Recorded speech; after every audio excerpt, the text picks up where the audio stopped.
Baik, terima kasih Mas. Saya kira apa yang sudah dilakukan oleh pemerintah dalam hal ini Ibu Menaker RI kita, itu juga sesuai dengan rekomendasi kami sebagai Dewan Pengupahan Nasional. Dan itu juga berdasarkan dialog nasional se-Indonesia tanggal 15-17 Oktober kemarin. Nah, dalam hal ini saya kira itu juga suatu keputusan yang sudah sangat tepat kalau menurut saya. Kenapa dalam hal ini? Saya kira itu juga sebagai jalan tengah.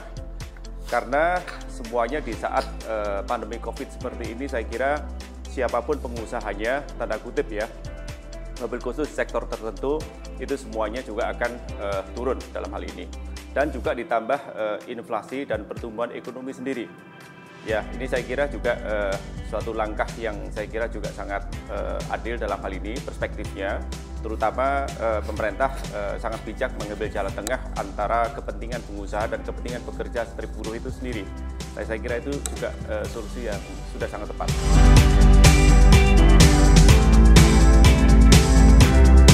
Saya kira tidak semata juga, tetapi kita ketahui bersama bahwa sekarang dampaknya kan beda, global ya, globalisasi. Saya kira juga supply chain-nya juga saya kira juga akan terhambat. Nah, saya kira siklus input proses output-nya itu saya kira juga perlu kita pahami bersama. Jadi seorang pengusaha itu memang tidak mudah perspektifnya. Yang harus kita lihat adalah secara menyeluruh. Yang tidak kalah pentingnya dampak itu adalah kepada kemampuan perusahaan itu sendiri. Nah, kemampuan perusahaan itu saya kira kan itu sebagai bentuk juga penghargaan kepada upah itu sendiri. Saya yakinnya sebetulnya pengusaha pun juga sangat dilema dalam hal ini. Dipilihkan dengan suatu pilihan apakah PHK, merumahkan, bahkan mungkin kerja shift ataupun paruh waktu, itu saya kira yang harus kita pertahankan. Makanya dari situlah saya kira kami pun dari pengusaha pun mengiyakan apa yang sudah dibijaki oleh pemerintah, dalam hal ini upah minimum 2021 sama dengan upah minimum di 2020 saya kira sudah sangat tepat. Nah, dasarnya saya kira banyak di PP 78 2015 tentang masalah kebutuhan hidup layak dalam hal ini di pengupahan. Ya, di pengupahan itu sendiri, itu saya kira jika itu diterapkan, justru malah di daerah-daerah tertentu itu pun turun. Dan daerah tertentu juga akan naik. Nah, makanya dalam hal ini, turun naiknya itu saya kira harus imbang dalam hal ini. Nah, untuk menyikapi hal itu, kenapa Bu Menaker, itu kami harapkan juga memang mengeluarkan surat edaran yang dimaksud, biar apa? Biar kondisi semuanya stabil. Makanya kan di situ. Nah, diantaranya adalah masa recovery ekonomi saat ini, itu saya kira juga sangat butuh 3-5 tahun ke depan dari sekarang. Karena kan sekarang pun juga masa survival itu memang tidak mudah. Mempertahankan saja, apalagi keberlangsungan usaha itu sendiri dan keberlangsungan pekerjaan pekerja strip buruh itu juga yang sangat kita utamakan.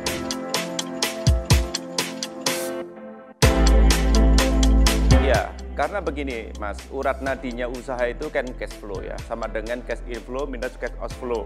Dengan begitu, dengan ada suatu ketetapan dari kebijakan itu, kami juga sudah bisa memplanningkan dari sisi usaha kita. Nah, jika itu memang sekiranya memberatkan buat pekerja, kan memang pekerja itu memang, mohon maaf, di mindsetnya kan selalu harus naik. Tapi faktualnya itu tidak selalu harus naik, gitu ya. Tidak harus selalu naik karena memang kondisi ekonomi, terutama inflasi. Nah, ini saya kira penting. Banyak yang mempertanyakan juga ke saya, sangat berbeda dengan krisis 98 ya. Ini sangat berbeda. Itu hanya regional saja. Dan di sana justru inflasinya naik, pertumbuhannya turun. Makanya di sana nilainya sangat tinggi. Nah, beda dengan sekarang, dua-duanya adalah turun, bahkan negatif gitu ya. Nah, dengan adanya seperti itulah saya kira kita cukup bijaksana menyikapi hal itu. Makanya hasil dialog nasional kami merekomendasikan beberapa hal. Yang pertama, upah minimum 2021 bagi yang terdampak COVID itu diupayakan sama dengan upah minimum 2021. Sedangkan upah minimum 2021 yang tidak terdampak COVID, dalam hal ini pengusaha, itu kita serahkan sepenuhnya ke bipartit. Artinya bahwa di situ ada suatu dialog, ada suatu keterbukaan antara pengusaha dan pekerja sejauh mana memberikan suatu solusi-solusi yang tepat. Nah, saya kira jika kita semuanya, wabil khusus pekerja dan pengusaha ini mengedepankan sosial dialog, saya kira tetap harus ada solusi gitu ya. Nggak mungkin tidak ada solusi gitu ya. Makanya sangat kita riskankan jika ini semuanya dipolitisi tanda kutip, ada kepentingan-kepentingan pihak tertentu memang.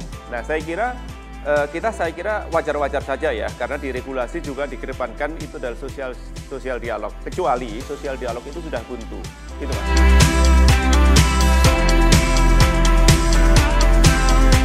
Sangat berat, Mas, karena saya pun juga mengalami ya. Contoh misalnya saya dari bisnis properti. Di properti sekarang pun sangat turun semuanya. Makanya kami bagaimana menyisihkan itu, kita beralih ke rumah subsidi saja. Beda halnya di restoran, misalnya di restoran anak saya, itu semuanya sudah tumbang, Mas, sudah tumbang. Nah, istilahnya tabungan kami, deposit kami, yang memang keuntungan sebelumnya untuk 6 bulan proses ke depan itu pun juga sudah habis. Kami juga sangat bersyukur menyiasati hal itu, tidak terjadi PHK maupun dirumahkan. Karena buat saya sendiri bahwa bisnis itu adalah unik, artinya bahwa bisnis itu seni, bagaimana memformulasikan seni itu sendiri. Nah, kalau saya memandangnya sebagai wujud syukur saja, bagaimana anak-anak saya itu tidak kita PHK maupun dirumahkan, itu sudah cukup. Nah, beda halnya yang di outsourcing. Kebetulan saya juga kurang lebih karyawan saya di total di grup itu di holding ada 12.000 di outsourcing. Namun di sana juga fluktuatif ya, increase-decrease-nya, ya turun naiknya. Makanya kalau di dunia outsourcing saat ini, kalau skala 10, itu justru katakanlah 3-5, iya memang mengalami penurunan, bahkan ada PHK, proses PHK di situ. Tapi juga ada yang permintaan dalam hal ini, pertumbuhannya juga ada skalanya bisa 5-7 bahkan. Nah, artinya bahkan saya menyadari, kalau saya sangat objektif menyikapi hal ini ya. Jangan semata-mata kepentingan, kita kedepankan kepentingan usaha itu sendiri, bahkan pekerja itu sendiri. Karena kita ini sama-sama cinta negeri dalam arti anak bangsa. Nah, ayo kita kedepankan sebagai anak bangsa.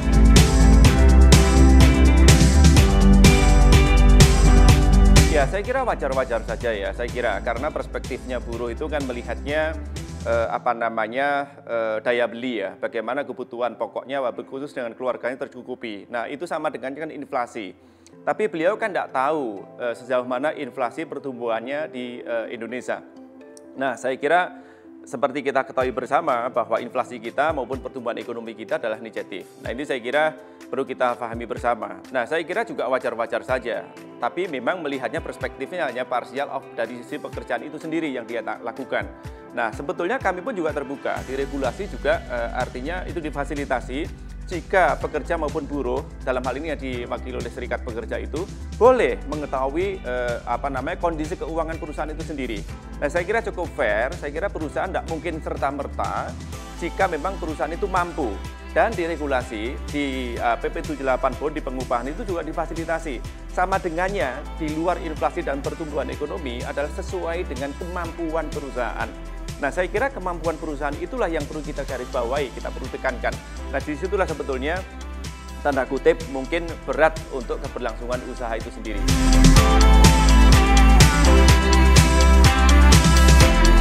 Ya, saya kira demo besar-besaran itu kan juga hal yang wajar dan biasa ya. Artinya bahwa sejauh itu memang dalam tanda kutip koridor. Sebetulnya demo itu sendiri kan juga ada aturannya ya.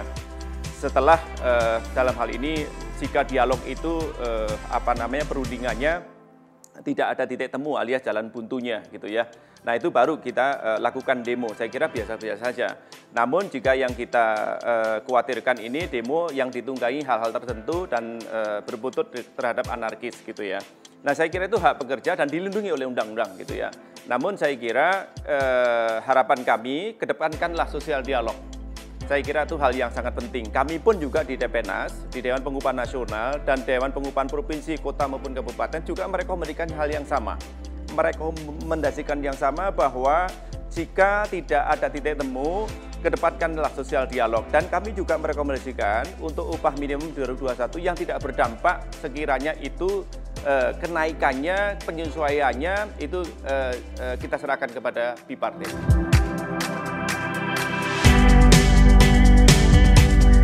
Ya, saya kira gini Mas, antara pertumbuhan ekonomi dengan inflasi ini kan seharusnya juga seiring. Kalau itu kan tugas pemerintah untuk mengawalnya.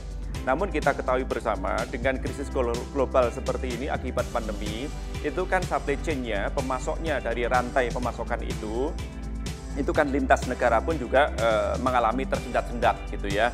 Nah, ini saya kira kita ketahui bersama, pengaruhnya saya kira banyak gitu ya, siklusnya saya kira banyak pengaruhnya. Kan dari sisi produk, manajemen dan servicesnya itu semuanya juga terjadi kontraksi. Makanya itu sangat mempengaruhi dari nilai pertumbuhan ekonomi sendiri. Nah, saya tidak akan menyebutkan secara nilai, tetapi paling tidak kita sama-sama tahu. Nah, di regulasi pun itu saya kira juga kita tahu bersama bahwa jika terjadi hal-hal seperti itu, kita diminta untuk melihat sejauh mana di Badan Pusat Statistik itu memang dilakukan penilaian itu sendiri. Nah, kembali lagi ke pertumbuhan ekonomi, ke daya beli. Memang sebetulnya gaji itu sendiri ataupun upah minimum itu memang dalam rangka untuk meningkatkan daya beli pekerja maupun buruh itu sendiri. Namun demikian sebetulnya daya beli dan pertumbuhan ekonomi itu juga bisa dilakukan dari perspektif yang lain. Misalnya kita harus ingat dan sadar bahwa 97% itu penopang perekonomian Indonesia, terutama daya belinya itu ditopang oleh UKM, usaha kecil menengah, yang sudah difasilitasi juga di Undang-Undang Cipta Kerja yang baru, yaitu usaha mikro dan usaha kecil. Nah, ini saya kira sebagai bentuk proteksi terhadap upah dan Jamsos itu sendiri. Walaupun memang itu mengacu kalau yang usaha mikro dan kecil itu dari sisi konsumsi kebutuhan masyarakat itu sendiri. Walaupun secara persentase memang belum ditetapkan, dan itu juga seiring dengan waktu kita saat ini sedang membahas rencana peraturan pemerintah tentang pengupahan itu sendiri.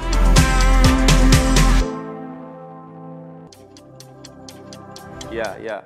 Saya kira pemerintah harus dua hal ya. Satu, wisdom, walaupun tetap harus ada rasio. Memang sekiranya adil itu tidak harus sama. Adil itu tidak harus nilainya sama. Sesuatu itu adil itu sesuai dengan kebutuhannya. Nah, makanya saya selalu sering menyampaikan bahwa upah minimum itu sendiri sebetulnya secara definisi sudah salah kaprah. Padahal definisi upah minimum adalah upah yang diberikan kepada buruh lajang dan di bawah pengalaman 1 tahun.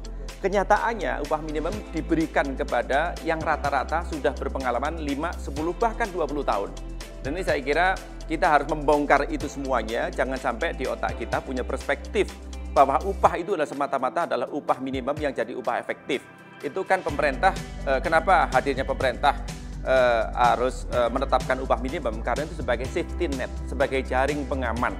Nah, ini saya kira penting kita lakukan. Makanya kami pun di Dewan Pengupahan itu sedang membuat suatu sistem pengupahan ke depan. Jadi jangan sampai di mindset kita itu semuanya adalah upah minimum. Itu yang salah kalau menurut saya.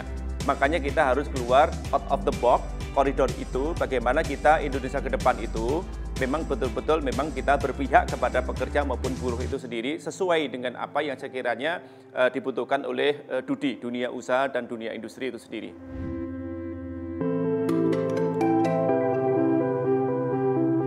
Gini Mas, sistem pengupahan itu ada 3 hal. Kami pun juga sudah studi banding ke Filipina, ke Jepang dan Australia. Nah, terutama di Jepang dan Australia itu sudah mengacu ke 3 hal. Yang pertama berdasarkan jam, berdasarkan harian dan bulanan. Tapi satuannya adalah produktivitas, bukan KHL. Sedangkan kita masih berdasarkan KHL, kebutuhan hidup layak. Nah, ini saya kira yang perlu kita sampaikan. Waktu kita studi banding ke Jepang, kalau di sana pertanyaannya adalah boleh nggak pengusaha itu menggaji di bawah upah minimum? Boleh. Asal memang benar-benar sama dengannya perusahaan itu tidak mampu. Namun dalam hal ini, pemerintah itu sudah langsung hadir dalam hal ini. Hadirnya pemerintah itu tidak menunggu di saat darurat maupun di saat pandemi COVID seperti ini. Tidak. Sistem itu memang sudah mengatur, tentu dengan prasyarat. Contoh, jika pengusaha itu hanya mampu menggaji 75%, langsung pemerintah itu hadir yang 25% dan langsung diterima di rekening yang masing-masing. Gitu ya.